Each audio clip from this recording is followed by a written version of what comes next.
Hello बच्चों, आइए अब हम लोग देखते हैं लॉ ऑफ रेसिप्रोकल प्रोपोर्शंस का numerical just like multiple proportions उतना सिंपल रहता नहीं जितना सिंपल हम लोग एग्जाम्पल में समझे थे, लेकिन हम लोग कुछ हद तक उसी तरह से बनाएंगे।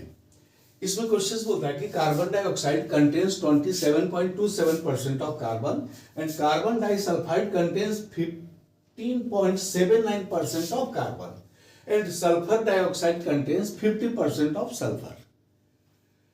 अब यहां पर हम लोग देख रहे हैं, देखिए कि carbon dioxide contains this percent of carbon and this contains this percent of carbon. इसका मतलब है कि carbon combined with oxygen, carbon combined with sulphur to form CO2 to form CS2।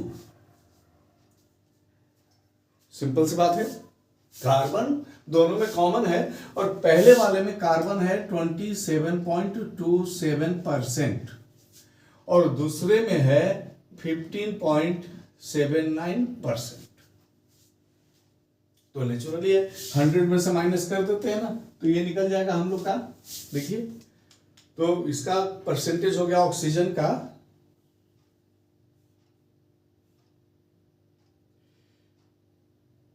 -27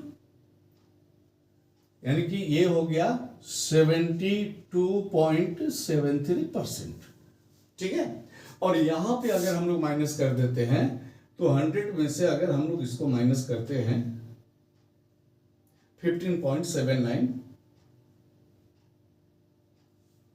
ये हो जाएगा 84.21%। देखिए अब हमारे पास ऑप्शन आया कि 27.27% carbon combined with 72.73% of oxygen to give CO2, 15.79% of carbon combined with 84.21% of sulphur to give CS2। Now we have to find out the ratio of oxygen and sulphur.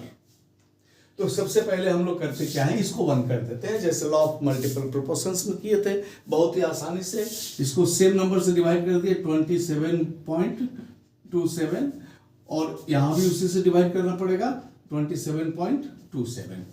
यहां divide कर दिए 15.79 और यहां भी divide कर दिए 15.79 से। अब चलिए अब हम लोग इसको डिवाइड करके देखते हैं क्या हमारे पास रिजल्ट आ रहा है। देखिए ये तो है 1 और ये भी 1 आ गया। ये अब हम लोग लेके आ रहे हैं 72 divided by 27.27 that is 2.66। here it is 84.21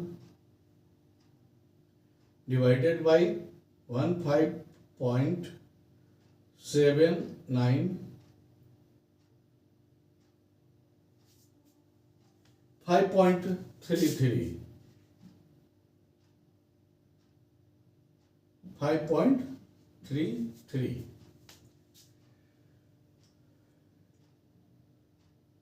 अब यहां पर देखिए रेशियो ऑफ